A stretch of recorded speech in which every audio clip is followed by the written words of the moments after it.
সে সময় ভারতবর্ষে ইসলামের আলো এখনও পৌঁছায়নি। রাজ্য জুড়ে তখন হিন্দু ধর্মের প্রভাব বিস্তার করছিল।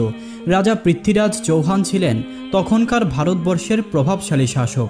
তিনি প্রতিদিন নিয়ম করে মন্দিরে গিয়ে দেবদেবীর পূজা করতেন, আর তার অনুসারীরাও অগ্নি পূজা ও নানান কুসংস্কারে লিপ্ত ছিল। সেখানকার মানুষ তখন অজ্ঞানতার অন্ধকারে নিমজ্জিত ছিল। এদিকে এক রাতে হজরত খাজা মঈনুদ্দিন চিশতি রহমাতুল্লাহি আলাইহি নিজের ঘরে শায়িত ছিলেন। গভীর রাতে ঘুমের মাঝে তিনি এক অপূর্ব স্বপ্ন দেখলেন। তিনি দেখতে পেলেন আল্লাহর রাসূল সাল্লাল্লাহু আলাইহি ওয়াসাল্লাম তাকে সম্বোধন করে বলছেন, হে মঈনুদ্দিন, তুমি হিন্দুস্তান অভিমুখে রওনা হও। সে অঞ্চলের মানুষ এখনও অজ্ঞতা ও কুসংস্কারে নিমজ্জিত রয়েছে। তোমার দায়িত্ব হলো সেখানে দ্বীনের দাওয়াত পৌঁছে দেওয়া এবং তাদেরকে আল্লাহর পথে আহ্বান করা। এই স্বপ্ন দেখে হজরত খাজা মঈনুদ্দিন চিশতি ঘুম থেকে জেগে উঠলেন এবং তার হৃদয়ে দীপ্ত এক নির্দেশনা নেমে এলো। অতঃপর তিনি আর দেরি না করে পরদিনেই কিছু বিশ্বস্ত সঙ্গী সাথী নিয়ে হিন্দুস্তানের দিকে রওনা হলেন। অনেক দীর্ঘ ও ক্লান্তিকর সফরের পর অবশেষে তারা ভারতবর্ষের রাজস্থানে পৌঁছালেন। সেখানেই ছিল আজমির, যা ছিল রাজা পৃথ্বীরাজের রাজধানী। রাজা পৃথ্বীরাজ ছিলেন এক কঠোর ও কঠিন শাসক। কেউই তার বিরুদ্ধে একটি কথাও বলার সাহস রাখত না। তবে হজরত খাজা মঈনুদ্দিন চিশতি রহমাতুল্লাহি আলাই আল্লাহর উপর পূর্ণ আস্থায় ভর করেই তাদের কাছে দ্বীনের দাওয়াত দেওয়ার জন্য রওনা হয়েছিলেন। অতঃপর দীর্ঘ সফরের ক্লান্তি নিয়ে খাজা মঈনুদ্দিন চিশতি ও তার সফর সঙ্গীরা আজমিরের বিখ্যাত তারাগড় পাহাড়ের পাদদেশে বিশ্রামে বসেছিলেন। এমন সময় নামাজের ওয়াক্ত হয়ে গেল।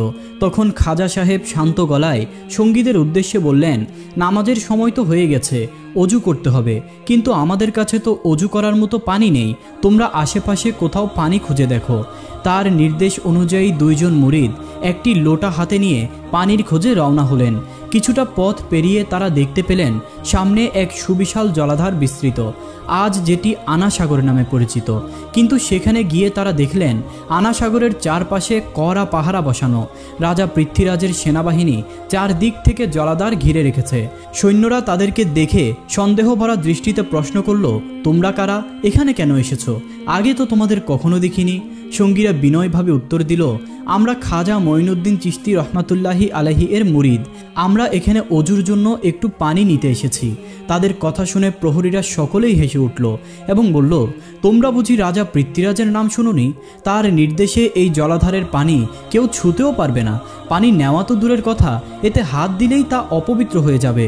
রাজ হুকুম অমান্য করলে তার পরিণাম ভয়াবহ হবে। এই কথা বলেই তারা মুরিদ দুজনকে তিরস্কার করে সেইখান থেকে তাড়িয়ে দিল। অতঃপর সেই দুইজন মুরিদ দুঃখ ভারাক্রান্ত হৃদয়ে খাজা মঈনুদ্দিন চিশতি রহমাতুল্লাহি আলাইহি এর কাছে ফিরে এলেন। তাদের চেহারায় হতাশা দেখে তিনি জিজ্ঞেস করলেন, তোমরা ফিরে এলে কেন? তোমরা কি কোথাও পানির সন্ধান পাওনি? তারা বিনীতভাবে উত্তর দিলেন, হুজুর, পানি তো ছিল, কিন্তু আমাদের নিতে দেওয়া হয়নি। সেখানকার রাজার পাহারারত সৈন্যরা বলল, রাজা পৃথ্বীরাজের কঠোর নির্দেশ, এই সাগরের পানি কেউ নেওয়া তো দূরের কথা, বরং তা স্পর্শও করতে পারবে না। কাউকে অনুমতি দেওয়া হলে তার রাজ আদেশ অমান্য করা হবে, যার ফল হবে ভয়ানক। খাজা সাহেব সব কিছু মনোযোগ দিয়ে শুনলেন। তারপর তিনি চোখ বন্ধ করে আল্লাহর দরবারে দোয়া করলেন। এরপর তিনি সেই দুইজনকে বললেন, তোমরা আবার সেখানে ফিরে যাও, গিয়ে শুধু এইটুকু বলো, খাজা মঈনুদ্দিন চিশতি তোমাদের পাঠিয়েছেন। আল্লাহর উপর পূর্ণ আস্থা রেখে সেই দুইজন মুরিদ পুনরায় রওনা হলেন। আগের মতোই তারা আনা সাগরের ধারে পৌঁছালে প্রহরীরা আবার তাদেরকে বলল, তোমরা আবার কেন এসেছো? তারা নির্ভীকভাবে বললেন, আমরা অজুর জন্য পানি নিতে এসেছি। সৈন্যরা তখন বিরক্ত হয়ে বলল, তোমাদের আগেই তো বলে দিয়েছি বাহিরের কেউ এই সাগরের পানি নেওয়া সম্পূর্ণ নিষেধ। রাজা পৃথ্বীরাজ এটা জানতে পারলে এতক্ষণে তোমাদের প্রাণও থাকতো না। এবার তারা শান্ত স্বরে বললেন, আমরা তোমাদের কাছ থেকে কিছুই চাইতে আসিনি, আমরা যা চাওয়ার তা আনা সাগরের কাছেই চাইব। এই অদ্ভুত কথা শুনে আশেপাশের সৈন্যরা হেসে উঠল। তারা বিষয়টিকে নিছক পাগলামি মনে করল। কিন্তু ঠিক তখনই সেই দুই মুরিদ হাতের লোটা সামনে বাড়িয়ে কায়মানো বাক্যে বলল, হে আনা সাগরের পানি, আমরা খাজা মঈনুদ্দিন চিশতি রহমাতুল্লাহি আলাইহি এর মুরিদ। তিনিই আমাদেরকে এখানে পাঠিয়েছেন। আল্লাহর হুকুমে তুমি এই লোটার মধ্যে চলে এসো। এই কথা বলতে না বলতেই চোখের পলকে সেই বিশাল জলাধারের পানি এক নিমিষেই সেই ছোট লোটার মধ্যে চলে আসলো। এই অলৌকিক দৃশ্য দেখে উপস্থিত সমস্ত সৈন্যবাহিনী হতবাক হয়ে গেল। এই যেন কল্পনার চাইতেও অদ্ভুত এক বাস্তবতা। সাথে সাথে সেখানে উপস্থিত অধিকাংশ সৈন্য কালেমা পাঠ করে ইসলাম গ্রহণ করল। যদিও অনেকেই সেই অলৌকিক ঘটনার সাক্ষী হয়ে ইসলাম গ্রহণ করেছিলেন, তবুও কয়েকজন কট্টরপন্থী হিন্দু বিষয়টিকে সহজভাবে নিতে পারল না। তাদের দৃষ্টিতে এটি ছিল কোনো এক অজানা রহস্যময় জাদুর কৌশল। বিষয়টি তারা রাজা পৃথ্বীরাজকে জানানো অত্যাবশ্যক মনে করল এবং দ্রুত রাজপ্রাসাদের উদ্দেশ্যে রওনা দিল। অতঃপর তারা যখন রাজ দরবারে পৌঁছালো, তাদেরকে অস্থির চেহারায় দেখে রাজা পৃথ্বীরাজ প্রশ্ন করলেন, কি হয়েছে? তোমাদের চোখে মুখে এমন আতঙ্কের ছাপ কেন? তারা উত্তরে বলল, মহারাজ, চরম বিপদ ঘনিয়ে এসেছে। রাজা বিস্মিত হয়ে জিজ্ঞেস করলেন, বলো এমন কি ঘটেছে? তারা তখন বলল, মহারাজ, অচেনা এক ব্যক্তি, দেখতে ফকিরের মতো হলেও কার্যকলাপে তারা ঠিক যেন এক অসাধারণ জাদুকর। তিনি এমন কিছুর সাক্ষাৎ দিয়েছেন যা আমাদের বিশ্বাসকেও হার মানিয়েছে। সেই ফকিরের দুইজন মুরিদ গোটা আনা সাগরের সমস্ত পানিকে একটি ছোট লোটার মধ্যে নিয়েছেন। এমন জাদু আমরা কখনো দেখিনি, কখনো শুনিওনি। এই বর্ণনা শুনে রাজা পৃথ্বীরাজ হতভম্ব হয়ে গেলেন। তিনি জীবনে বহু জাদুকরদের খেলা দেখেছিলেন, কিন্তু এই ধরনের অলৌকিক জাদু তো তিনি কখনোই দেখেননি, এমনটা তিনি কখনো শুনেননি। তাই কিছু না ভেবেই তিনি সৈন্যদল সহ সেই স্থানটি নিজ চোখে দেখার জন্য রওনা হলেন। এরপর যখন তিনি আনা সাগরের ধারে এসে পৌঁছালেন, তখন তিনি নিজের চোখকেও বিশ্বাস করতে পারছিলেন না। সেই বিরাট জলাধার সম্পূর্ণরূপে পানি শূন্য হয়ে গেছে, কোথাও এক ফোঁটাও পানি নেই। এই বিস্ময়কর ঘটনার সংবাদ ইতিমধ্যেই চারদিকে ছড়িয়ে পড়েছিল। আজমিরের মানুষজন দলে দলে ছুটে আসতে লাগলো খাজা মঈনুদ্দিন চিশতি রহমাতুল্লাহি আলাইহির সান্নিধ্য লাভের আশায়। এদিকে নামাজ শেষে খাজা মঈনুদ্দিন চিশতি রহমাতুল্লাহি আলাইহি ও তার সাথীরা প্রশান্ত মনে বসেছিলেন। ঠিক তখনই রাজা পৃথ্বীরাজ সেখানে এসে উপস্থিত হলেন। তিনি তখন দেখতে পেলেন অনেক হিন্দুই ইতিমধ্যেই ইসলাম গ্রহণ করেছে। এই দৃশ্য দেখে তার মনে আগুন জ্বলে উঠল। তবে রাগ প্রকাশ না করে তিনি নিজেকে সামনে নিলেন। আসলে পৃথ্বীরাজ ছিল একজন বুদ্ধিমান এবং কট্টর হিন্দুত্ববাদী। তিনি তীক্ষ্ণ দৃষ্টিতে খাজা সাহেবের দিকে তাকিয়ে বললেন, তুমি কে? কি কারণে এখানে এসেছো? খাজা মঈনুদ্দিন চিশতি রহমাতুল্লাহি আলাই বিনয়ের সঙ্গে বললেন, আমার নাম মঈনুদ্দিন চিশতি। আল্লাহর আদেশ এবং রাসূল সাল্লাল্লাহু আলাইহি ওয়াসাল্লামের নির্দেশে আমি এই ভূমিতে এসেছি। পৃথ্বীরাজ কটাক্ষ করে বলল, তবে তুমি কি সেই জাদুকর যে নিজের শক্তিতে আনা সাগরের পানি উধাও করে দিয়েছ? খাজা মঈনুদ্দিন চিশতি রহমাতুল্লাহি আলাইহি তখন দৃঢ় কণ্ঠে জবাব দিলেন, আমি কোনো জাদুকর নই, আমি কেবল একজন বিনীত বান্দা যিনি আল্লাহর হুকুম পালন করেন। আমি অজুর জন্য ওই সাগর থেকে শুধু এক লোটা পানি চেয়েছিলাম, কিন্তু তোমার সৈন্যরা এক লোটাও পানি দিতে অস্বীকার করছিল। তাদের ঔদ্ধত্যের জবাবে এই পানি আল্লাহ তাআলাই তুলে নিয়েছেন। এমন যুক্তিপূর্ণ ও স্বচ্ছ বক্তব্য শুনে উপস্থিত জনতা স্তব্ধ হয়ে গেল। কেউ কোনো কথা বলার সাহস পাচ্ছিল না। কিন্তু পৃথ্বীরাজ সহজে হার মানার মতো মানুষ ছিল না। তিনি বুঝে গিয়েছিলেন এই ব্যক্তি সাধারণ কেউ নন। তিনি কৌশল অবলম্বন করে এক নতুন রূপ নিলেন। তখন তিনি চোখে জল এনে বললেন, আপনারা যদি আমাদের শাস্তি দিতেই চান তাতে কোনো আপত্তি নেই, কিন্তু দয়া করে এই সাধারণ মানুষ আর নিষ্পাপ শিশুদের দিকে তাকান। তাদের জন্যই অন্তত ওই আনা সাগরের পানিগুলো ফিরিয়ে দিন। হযরত খাজা মঈনুদ্দিন চিশতি তখনই বুঝে গিয়েছিলেন যে রাজার মুখে এক কথা এবং মনে অন্য কিছু, কিন্তু তবুও মানবতার খাতিরে তিনি অনুরোধটি ফিরিয়ে দিলেন না। তিনি তার দুইজন সাথীকে নির্দেশ দিলেন, লোটাটি নিয়ে আবার সাগরের ধারে যাও এবং লোটাটি সেখানে রেখে দাও। সঙ্গীরা সেই আদেশ মেনে আনা সাগরের ধারে গিয়ে লোটাটি রাখার সঙ্গে সঙ্গেই বিস্ময়করভাবে পুরো আনা সাগর আবারও পানি দিয়ে কানায় কানায় পূর্ণ হয়ে উঠল। এই অলৌকিক দৃশ্য দূর থেকে যারা প্রত্যক্ষ করছিল তারা আর চুপ থাকতে পারল না। তারা এগিয়ে এসে কৌতূহলে প্রশ্ন করল, তুমি কোন দেবতার উপাসনা করো? এমন শক্তি কি কারো পক্ষেই সম্ভব?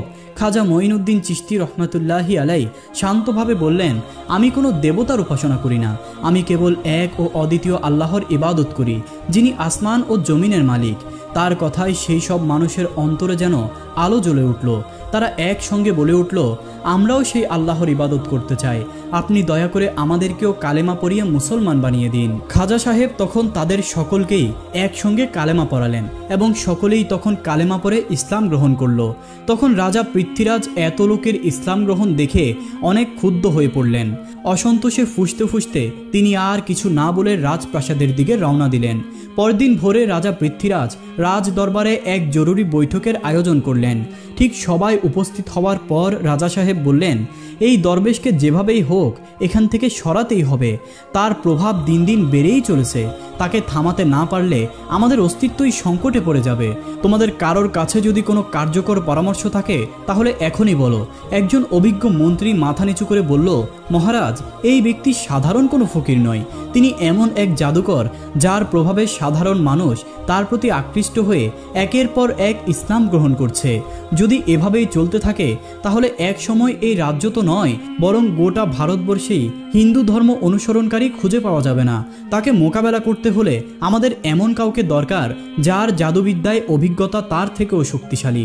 এরপর একজন সৈন্য উঠে দাঁড়িয়ে বলল, মহারাজ, আমাদের রাজ্যে এমন এক ব্যক্তি রয়েছেন, তার নাম জয়পাল। তিনি দেশের সবচেয়ে শক্তিশালী তান্ত্রিক ও জাদুকর হিসেবে পরিচিত। রাজা সঙ্গে সঙ্গেই নির্দেশ দিলেন, তাহলে দেরি কিসের, অবিলম্বে তাকে রাজপ্রাসাদে নিয়ে এসো। রাজার আদেশে কয়েকজন অভিজ্ঞ সৈন্য জয়পাল জাদুকরের সন্ধানে রওনা হলেন। কিছুক্ষণ পর তারা তার বাসভবনের কাছাকাছি গিয়ে দেখলেন জয়পাল আকাশে ভাসমান অবস্থায় এক গভীর ধ্যানে মগ্ন রয়েছেন। তারা এগিয়ে আসার সাথে সাথে জয়পাল চোখ খুলে নিচে নেমে এলেন এবং বললেন, নিশ্চয়ই রাজা পৃথ্বীরাজই তোমাদেরকে পাঠিয়েছেন। এই কথা শুনে সৈন্যরা থমকে দাঁড়িয়ে গেল। মনে মনে ভাবল, এই জয়পাল জাদুকর তো অলৌকিক শক্তির অধিকারী, তাহলে এবার নিশ্চয়ই এই পরিকল্পনা সফল হবে। এরপর তারা সম্মানপূর্বক তাকে সমস্ত ঘটনা খুলে বলল। এরপর তারা তাকে দ্রুত রাজ দরবারে উপস্থিত করল। জয়পাল রাজ দরবারে আসতেই রাজা পৃথ্বীরাজ বললেন, জয়পাল, তোমাকে ডাকা হয়েছে একটি বিশেষ কারণে। শুনেছি তুমি নাকি ভারতবর্ষের সবচেয়ে ক্ষমতাবান জাদুকর। আমাদের রাজ্যে এক অদ্ভুত সমস্যা দেখা দিয়েছে, যা তোমার মাধ্যমেই সমাধান করা সম্ভব বলে মনে করছি। জয়পাল তখন মাথা ঝুঁকিয়ে উত্তর দিলেন, আপনার সেবা করতে পারলে আমিও নিজেকে ধন্য মনে করব। বলুন, আমাকে কি করতে হবে? পৃথ্বীরাজ তখন বললেন, তুমিও হিন্দু, আমরাও হিন্দু, কিন্তু কোথা থেকে এক অচেনা ফকির দরবেশ এসে আমাদের ধর্ম ও সমাজের ভিত নাড়িয়ে দিয়েছে। সে তার জাদুবিদ্যার মাধ্যমে মানুষের মন জয় করে নিয়েছে। মানুষ তার কথায় প্রভাবিত হয়ে হিন্দু ধর্ম ত্যাগ করে ইসলামে দীক্ষিত হচ্ছে। তাই আমরা সকলেই চাই তুমি তার সঙ্গে মোকাবেলা করো। তাকে হয় এই রাজ্য থেকে বিতাড়িত করো, না হয় চিরতরে শেষ করে দাও। যদি এই কাজ তুমি সম্পন্ন করতে পারো তবে তোমার জন্য রয়েছে রাজকীয় পুরস্কার। জয়পাল আত্মবিশ্বাসী কণ্ঠে জবাব দিলেন, মহারাজ, আপনাকে আশ্বস্ত করছি, যেই জাদুকরেরা আজ পর্যন্ত আমার সামনে দাঁড়িয়েছে সবাই এক সময় পরাজয় স্বীকার করেছে। এই দরবেশ তো তাদের তুলনায় কিছুই নয়। আমি তাকে পরাজিত করে তবেই আপনার সামনে হাজির হব। অতঃপর সে আর দেরি না করে নিজের জাদুবিদ্যায় আশ্রয় নিয়ে গরিবে নওয়াজ খাজা মঈনুদ্দিন চিশতি রহমাতুল্লাহি আলাইহিকে খুঁজতে বের হলো। অল্প কিছুক্ষণ পরেই সে দেখতে পেল আজমিরের তারাগার পাহাড়ের নিচে একটি নির্জন কোণে খাজা সাহেব গভীর ধ্যানে নিমগ্ন রয়েছেন। তিনি পুরোপুরি আল্লাহর ইবাদতে মশগুল ছিল। পার্থিব কোনো কিছুর প্রতি তার মনোযোগ ছিল না। এই দৃশ্য দেখে জয়পাল মনে মনে বলল, এই ফকির তো দেখছি এমন এক লোক যার কাছে পেছন দিক থেকে এসেও আমি পৌঁছে গেছি, অথচ সে টেরই পায়নি। এমন লোককে পরাস্ত করা তো আমার জন্য কোনো ব্যাপারই নয়। এই বলে সে তার কালো জাদুর এক ভয়ঙ্কর কৌশল ব্যবহার করে পাহাড়ের গা থেকে বিশাল এক পাথরখণ্ড বের করলো এবং খাজা মঈনুদ্দিনকে পাথর দিয়ে চাপা দেওয়ার জন্য উদ্যত হলো। ঠিক তখনই খাজা মঈনুদ্দিন চিশতি একটি আঙ্গুল দিয়ে পাথরের দিকে ইশারা করে বললেন, হে পাথর, আমি এখন আমার প্রভুর এবাদতে লিপ্ত রয়েছি। যদি তুমি আল্লাহর পক্ষ থেকে এসে থাকো তবে এসো, আমাকে ধ্বংস করে দাও। আর যদি শয়তানের প্রেরণায় এসে থাকো তবে যেখানে আছো সেখানেই থেমে যাও। এই কথা বলা মাত্রই সেই বিরাট পাথরটি শূন্যেই স্থির হয়ে গেল। পাথরটি আর এক চুল পরিমাণও নড়ল না। তখন জয়পাল একের পর এক জাদু প্রয়োগ করতে থাকলো, কিন্তু কোনো জাদুই খাজা মঈনুদ্দিন চিশতির ধ্যান পর্যন্ত ভঙ্গ করতে পারল না। খাজা মঈনুদ্দিন চিশতির এবাদতের শক্তির সামনে জয়পালের সব কৌশলই নিষ্ফল হয়ে গেল। এত কিছু করেও ব্যর্থ হয়ে জয়পাল বিস্ময়ে হতবাক হয়ে গেল। এক পর্যায়ে সে নত হয়ে বলল, আমি বুঝেছি আপনি কোনো সাধারণ মানুষ নন, আপনি নিশ্চয়ই আপনার রবের একজন খাস প্রিয় বান্দা। আমার সব অহংকার আজ চূর্ণ হয়ে গেছে। আপনি যেই মহান রবের দিন প্রচার করছেন তা নিশ্চয়ই সত্য, আমি সেই সত্য গ্রহণ করতে চাই। এইভাবে সেই সময়ের সবচেয়ে ক্ষমতাবান জাদুকর হিসেবে পরিচিত জয়পাল নিজের সীমাবদ্ধতা স্বীকার করে খাজা মঈনুদ্দিন চিশতির হাত ধরে ইসলাম গ্রহণ করলেন। সেদিন আজমিরের আকাশে যেন এক নতুন হেদায়েতের আলো বিচ্ছুরিত হয়েছিল। পরের দিন সকালেই সারা ভারত জুড়ে এই সংবাদ ছড়িয়ে পড়ল যে দেশের সর্ববৃহৎ জাদুকর জয়পাল, যিনি এতদিন ছিলেন গর্বিত হিন্দু তান্ত্রিক শক্তির প্রতীক, তিনিই পরাজয় স্বীকার করে ওই ফকিরের হাতে ইসলাম গ্রহণ করেছেন। মানুষ বিস্ময়ে ভাবতে লাগলো, জয়পাল যদি তার সমস্ত জাদুবিদ্যা দিয়েও ওই ফকির দরবেশকে পরাস্ত করতে ব্যর্থ হন, তবে নিশ্চয়ই ওই ফকির দরবেশ এমন এক প্রভুর ইবাদত করেন যার শক্তির সামনে সব ক্ষমতাই হেরে যায়। তাহলে আমরা কেন সেই প্রভুর ইবাদত করব না? এভাবেই দেশ জুড়ে সারা পড়ে যাওয়ার পর দলে দলে সকল মানুষ ইসলাম গ্রহণের জন্য খাজা মঈনুদ্দিন চিশতির দরবারে ছুটে আসতে থাকে। এই খবর যখন আজমিরের রাজপ্রাসাদে পৌঁছালো, তখন রাজা পৃথ্বীরাজ চৌহান গভীর উৎকণ্ঠায় পড়ে গেলেন। তখন রাজসভায় থাকা তার মন্ত্রী বললেন, মহারাজ, এখন আর চোখ বন্ধ করে রাখার উপায় নেই। দেশের সর্ববৃহৎ জাদুকর জয়পাল পর্যন্ত ওই ফকির দরবেশের হাতে ইসলাম গ্রহণ করেছে। প্রতিদিন হাজার হাজার নতুন মানুষ তার ধর্ম গ্রহণ করছে। এতে স্পষ্টতই বোঝা যাচ্ছে এই ফকির কোনো সাধারণ ব্যক্তি নন। তার কাছে নিশ্চয়ই এমন এক শক্তির আশ্রয় আছে যা সরাসরি তার রবের পক্ষ থেকে এসেছে। অতএব আমার মনে হয় তার দাওয়াত আমাদের কবুল করে নেওয়া উচিত। কিন্তু রাজা পৃথ্বীরাজ তখন অহংকারের সাথে বললেন, আমি এখনও ওই ফকির দরবেশের কাছে পরাজয় স্বীকার করব না। অতএব এবার তোমরা তাকে সরাসরি রাজপ্রাসাদে ডেকে নিয়ে আসো, আমি নিজেই তার সাথে কথা বলবো। অতঃপর রাজ আজ্ঞা অনুযায়ী একদল সৈন্য খাজা মঈনুদ্দিন চিশতির দরবারে পৌঁছলো। তারা বলল, হুজুর, আমাদের রাজামশাই আপনাকে প্রাসাদে আমন্ত্রণ জানিয়েছেন, তিনি আপনার সঙ্গে কিছু কথা বলতে চান। খাজা মঈনুদ্দিন চিশতি রহমতুল্লাহি আলাইহি তখন বললেন, যেই আমন্ত্রণ আল্লাহর হুকুমের পরিপন্থী নয় তাতে সাড়া দিতে আমার কোনো দ্বিধা নেই। এই বলেই তিনি স্বেচ্ছায় রাজ দরবারের উদ্দেশ্যে যাত্রা করলেন। ওই অঞ্চলের একজন হিন্দু পণ্ডিত প্রতিদিন ভোরবেলা পূজার উপকরণ হাতে করে মন্দিরে যেতেন। সেখানে তিনি পরম ভক্তি ভরে একটি পাথরের মূর্তির সামনে দুধ ঢালতেন এবং পূজা অর্চনা করতেন। একদিন তার ছোট মেয়ে তাকে জিজ্ঞেস করলো, বাবা, আপনি প্রতিদিন মূর্তির সামনে দুধ ঢালেন, কিন্তু মূর্তিটি কি আদৌ দুধ পান করে? পণ্ডিত তখন বললেন, না মা, মূর্তি তো দুধ খায় না, এটা আমাদের ভক্তি, আমাদের বিশ্বাস, আমরা ঈশ্বরের আরাধনা করি, ওই মূর্তিগুলোকে আমরা পূজা করি। কিন্তু তখন মেয়েটি বলল, তবু আমি একদিন মন্দিরে গিয়ে নিজেই দেখে আসব, আমি সেই মূর্তিকে দুধ খাইয়ে তবেই আসব। পণ্ডিত প্রথমে নিষেধ করলেন, কিন্তু পরে আবার বললেন, এমন কথা বলা উচিত নয়, তবে মন্দিরে যখন কেউ থাকবে না তখন তুমি একবার চেষ্টা করে দেখতে পারো। অতঃপর একদিন বিকেলে যখন মন্দির ফাঁকা ছিল, তখন সে নির্ভয়ে একটি পাত্রে দুধ নিয়ে মন্দিরে প্রবেশ করলো এবং সেই মূর্তির সামনে গিয়ে বিনীত কণ্ঠে বলল, তুমি যদি সত্যি ভগবান হও তবে আমার দুধ খেয়ে নাও। আমি জানতে চাই, তুমি কি আমার ডাকে সাড়া দাও? তুমি কি আমার ডাকে শুনছো? কিন্তু এই পাথরের মূর্তির কাছ থেকে কোনো সাড়াই এলো না। মেয়েটি তখন আবার বলল, কি ব্যাপার, তুমি কি আমার অনুরোধ শুনতে পাচ্ছ না? তুমি দুধগুলো পান করে নাও, আমি স্বচক্ষে এটা দেখতে চাই। কিন্তু সেই পাথরের মূর্তি থেকে কোনো সাড়া এলো না।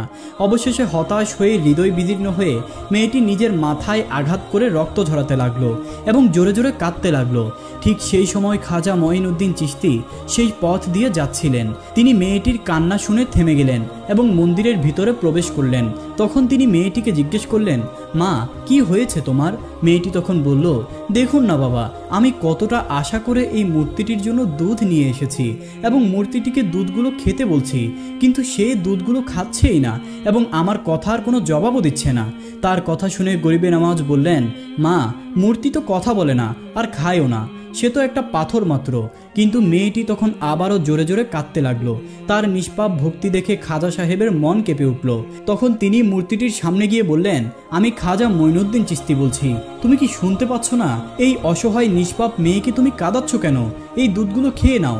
এই কথা বলা মাত্রই মূর্তিটি অলৌকিকভাবে দুধগুলো পান করতে শুরু করলো। অতঃপর মেয়েটি আনন্দের সহিত তার গ্রামে ফিরে গেল।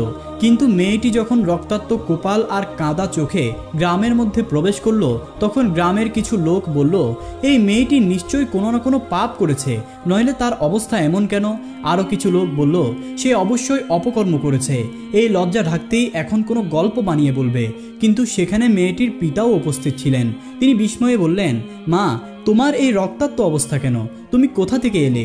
মেয়েটি তখন কাঁদতে কাঁদতে বলল, বাবা, আমি মূর্তিকে দুধ খাওয়াতে গিয়েছিলাম, কিন্তু অনেকবার বলার পরেও মূর্তিটি কোনো সাড়া দিল না। তখন আমি নিজের কপালে আঘাত করতে শুরু করি। ঠিক তখনই এক ফকির বাবা সেখানে এলেন। এরপর তিনি যখনই মূর্তিটিকে দুধ পান করতে বললেন, তখনই মূর্তিটি দুধ খেতে শুরু করলো। এই কথা শুনে সবাই হতবাক হয়ে গেল। তারা বিস্ময়ে বলল, এমন অলৌকিক ঘটনা, এটা কি আদৌ সম্ভব? কে এই ফকির বাবা? মেয়েটি বলল, আমি তার নাম জানি না, তবে আমার মনে হয় তিনি এখানে আশেপাশেই কোথাও আছেন।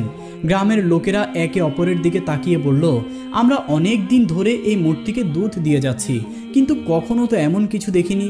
সেই ফকির বাবাকে খুঁজে বের করতে হবে, তার সঙ্গে আমাদের কথা বলতেই হবে। অতঃপর গ্রামের লোকজন দল বেঁধে সেই ফকির বাবার খোঁজে রওনা দিল। এদিকে খাজা মঈনুদ্দিন চিশতি রহমাতুল্লাহি আলাই ততক্ষণে পৃথ্বীরাজের দরবারে এসে হাজির হলেন। পৃথ্বীরাজ বললেন, হে ফকির বাবা, তুমি কি চাও? খাজা মঈনুদ্দিন চিশতি বললেন, আমি ভারতের মানুষকে অন্ধকার থেকে দূরে সরিয়ে কোরআনের আলো দিয়ে আলোকিত করতে চাই। আমি চাই সবাই কুসংস্কার ছেড়ে তওবা করুক এবং এক আল্লাহর পথে ফিরে আসুক, যিনি পৃথিবীর মালিক, যিনি আখিরাতের মালিক, যিনি বললেই এক নিমিষেই সব কিছু হয়ে যায়, যিনি আমাদের সবার রিজিকের মালিক, জন্ম মৃত্যু সব কিছু তারই ক্ষমতা। সেই মহান আল্লাহ তাআলার ইবাদত করতে চাই, আমি কারো ক্ষতি চাই না। তিনি যখন এসব কথা বলছেন, ঠিক ওই সময় একজন ইসলাম বিদ্বেষী ব্যক্তি তার আধ্যাত্মিক ক্ষমতা পরীক্ষা করতে এসে বলল, আপনি যদি সত্যিকারের আধ্যাত্মিক শক্তিধর হন, তবে পানি থেকে আগুন তৈরি করে দেখান। খাজা মঈনুদ্দিন চিশতি রহমাতুল্লাহি আলাই আল্লাহর নাম স্মরণ করে পানির উপর ফুঁ দিলেন এবং সেই পানি থেকে আগুন বের হতে শুরু করলো। চোখের সামনেই এমন বিস্ময়কর অলৌকিক ঘটনা দেখে ওই ব্যক্তি খাজা মঈনুদ্দিন চিশতির কাছে ক্ষমা চাইল এবং তার ক্ষমতায় বিশ্বাসী হয়ে সাথে সাথেই ইসলাম ধর্ম গ্রহণ করল। তখন রাজ দরবারে উপস্থিত সমস্ত মানুষ সহ রাজা পৃথ্বীরাজও বুঝতে পেরেছিলেন যে এমন আল্লাহওয়ালা মানুষের সাথে কখনোই মোকাবেলা করা সম্ভব নয়। অনেক অলৌকিক ঘটনা দেখার পর তারা আর দেরি না করে ক্ষমা চাইলেন এবং সঙ্গে সঙ্গে তারা খাজা মঈনুদ্দিন চিশতির হাতে হাত দিয়ে মুরিদ হয়ে গেলেন এবং ইসলাম ধর্ম গ্রহণ করলেন। খাজা মঈনুদ্দিন চিশতি তখন তাদেরকে ক্ষমা করে দিলেন। অতঃপর খাজা মঈনুদ্দিন চিশতি সেখান থেকে চলে আসলেন। খাজা মঈনুদ্দিন চিশতি তার সঙ্গী সাথী সহ তার পাহাড়ের ওই স্থানে অবস্থান করলেন। তিনি যখন এক স্থানে আল্লাহর ইবাদতে মগ্ন ছিলেন, ঠিক ওই সময় হিন্দু পণ্ডিত সহ ওই লোকগুলো ওই স্থান দিয়ে যাচ্ছিলেন। তখন হিন্দু পণ্ডিতের ওই মেয়েটি বলল, ওই যে দেখুন বাবা, ওই যে ফকির বাবা বসে আছেন, ওই ফকির বাবার কথায় মূর্তি দুধ খেয়েছিল। তখন তারা একে একে সবাই খাজা মঈনুদ্দিন চিশতি রহমাতুল্লাহি আলাইহির কাছে হাজির হলেন এবং বললেন, হে ফকির বাবা, আপনি কে আর আপনি কোন এমন জাদু জানেন যে আপনার কথায় মূর্তিও দুধ খেয়েছে? খাজা মঈনুদ্দিন চিশতি বললেন, আমি তো আল্লাহর এক নগণ্য বান্দা, আমার কথাই তো কিছুই হয় না, বরং আমার আল্লাহ যা বলেন তাই হয়ে যায়। আমি সেই লা শারিক আল্লাহরই ইবাদত করি। তখন তারা বলল, আমরাও আজ থেকে সেই আল্লাহর ইবাদত করতে চাই। এই ভারতে তো সবাই একে একে ইসলাম ধর্ম গ্রহণ করেছে, আমাদেরকেও ইসলাম ধর্ম গ্রহণ করিয়ে দিন। অতঃপর তারা সকলেই ইসলাম ধর্ম গ্রহণ করলেন। এই ঘটনার কয়েকদিন পর খাজা মঈনুদ্দিন চিশতি সেখানে একটি জঙ্গলের মধ্য দিয়ে যাচ্ছিলেন। যাবার সময় তিনি লক্ষ্য করে দেখলেন কয়েকজন হিন্দু পণ্ডিত এবং সেখানে থাকা বিভিন্ন লোকজন অগ্নি পূজা করছে। এটা দেখে খাজা মঈনুদ্দিন চিশতি তাদের দিকে এগিয়ে গেলেন এবং বললেন, আপনারা আগুন পূজা কেন করছেন? এই আগুন আপনাদেরকে কি উপকার করে? তখন তারা বলল, এই আগুন হলো আমাদের খোদা, আগুনকে খুশি করছি, মৃত্যুর পরে নরকের আগুন থেকে মুক্তি পাওয়ার জন্য আগুন পূজা করছি। তখন খাজা মঈনুদ্দিন বললেন, আচ্ছা বেশ, তাহলে আপনারা আগুনকে খুশি করতে চাইছেন, তাই তো? তবে এবার আপনারা এই আগুনকে স্পর্শ করুন এবং দেখুন আগুন আপনাদের জ্বালিয়ে দেয় কিনা। তখন সেখানে থাকা আরেকজন বলল, এটা আবার কেমন ধরনের কথা? আগুনে হাত দিলে তো পুড়েই যাবে। তখন খাজা মঈনুদ্দিন চিশতি বললেন, আপনারা কেমন খোদার ইবাদত করেন যে ওই খোদা তোমাদেরকে পুড়িয়ে দিবে? কিন্তু আমি এমন এক খোদার ইবাদত করি যার হুকুমে আগুনও ঠান্ডা হয়ে যায়। এই কথা শুনে সেখানে থাকা আরেকজন হিন্দু পণ্ডিত অট্ট হাসি করে বলল, আগুনের ধর্ম তো পোড়ানো, আর আপনি যেহেতু বলছেন তাহলে আপনি আমাদের সচক্ষে সেটা দেখান। তখন খাজা মঈনুদ্দিন চিশতি রহমাতুল্লাহি আলাই আগুনকে লক্ষ্য করে বললেন, হে আগুন, আমি আল্লাহর এক বান্দা খাজা মঈনুদ্দিন চিশতি বলছি, তুমি আল্লাহর হুকুমে ঠান্ডা হয়ে যাও। এই কথা বলেই খাজা মঈনুদ্দিন চিশতি আগুনের মধ্যে প্রবেশ করলেন। কিন্তু সেখানে উপস্থিত সবাই অবাক হয়ে দেখল, খাজা মঈনুদ্দিন চিশতি আগুনের মধ্যে প্রবেশ করার পরেও তার দেহ বা জামা কাপড় একটুও পড়ে যায়নি। এই অলৌকিক ঘটনা সচক্ষে দেখার পর তারা সবাই অবাক হয়ে গেলেন এবং বললেন, আপনি কে আর আপনি কোন খোদার ইবাদত করেন? তখন খাজা মঈনুদ্দিন চিশতি বললেন, আমার নাম গরিবে নওয়াজ খাজা মঈনুদ্দিন চিশতি, যিনি বিশ্বজগৎ সমূহের প্রতিপালক, যিনি ছাড়া কোনো উপাস্য নেই, যিনি সমস্ত ক্ষমতার অধিকারী, আমি সেই এক ও অদ্বিতীয় আল্লাহর ইবাদত করি। তখন সেখানে থাকা সবাই বলে উঠল, আমরাও এক আল্লাহর ইবাদত করতে চাই, আমরাও ইসলাম গ্রহণ করতে চাই। এই বলে সেখানে থাকা সমস্ত মানুষ খাজা মঈনুদ্দিন চিশতির হাতে হাত রেখে ইসলাম গ্রহণ করে নিল। আর এভাবেই গরিবে নওয়াজ খাজা মঈনুদ্দিন চিশতি রহমাতুল্লাহি আলাইহি ভারতবর্ষে এসে ইসলাম ধর্ম প্রচার করলেন। আল্লাহ রাব্বুল আলামিনের দেওয়া অলৌকিক ক্ষমতা দেখার পর কোটি কোটি হিন্দু ইসলাম ধর্ম গ্রহণ করেছিলেন, যা এক নজিরবিহীন দৃষ্টান্ত। আর এভাবেই সমগ্র ভারতে ইসলাম ধর্ম ছড়িয়ে পড়ল।